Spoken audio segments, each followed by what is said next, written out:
বাংলাদেশের মুক্তিযুদ্ধের গৌরবান্বিত ইতিহাস নিয়ে সিনেমা হয়েছে অসংখ্য।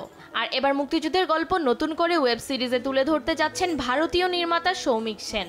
তার এই ওয়েব সিরিজে কাজ করবেন বাংলাদেশি অভিনেতা আরিফিন শুভ এবং শুভর সঙ্গে দেখা যাবে কলকাতার অভিনেত্রী সৌরসেনী মৈত্রকে। তবে এখনো আরিফিন শুভ এবং নির্মাতা সৌমিক সেন কেউই এ ব্যাপারে কিছু জানাননি। আনুষ্ঠানিক ঘোষণার পর এ ব্যাপারে সকলের সঙ্গে কথা বলবেন বলে জানিয়েছেন অভিনেতা, অভিনেত্রী এবং পরিচালক। এর আগেও আরও ভারতীয় দুটি ওয়েব সিরিজে কাজ করেছেন আরিফিন শুভ।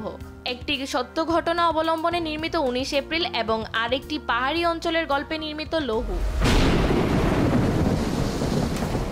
ভারতীয় সিনেমা ছাড়াও আরিফিন শুভকে দেখা যাবে মিঠু খান নির্মিত নীলচক্র এবং রায়হান রাফি নির্মিত নূর সিনেমায়। এদিকে শুভর জনপ্রিয়তা বাড়ে বঙ্গবন্ধুর বায়োপিক মুজিব একটি জাতির রূপকার সিনেমায় অভিনয় করে। সিনেমাটিতে তিনি বঙ্গবন্ধুর চরিত্রে বেশ প্রশংসা কুড়িয়েছিলেন। এদিকে সৌমিক সেন নির্মিত সিরিজ জুবিলি 2023 সালে মুক্তি পাওয়ার পর বেশ সাড়া পেয়েছিল। অভিনয়ে ছিলেন প্রসেনজিৎ চট্টোপাধ্যায়, অদিতি রাও, রাম কাপুর, অপরাশক্তি খুরানা। ফাতেমাতুজ জোহরা, দেশ টিভি।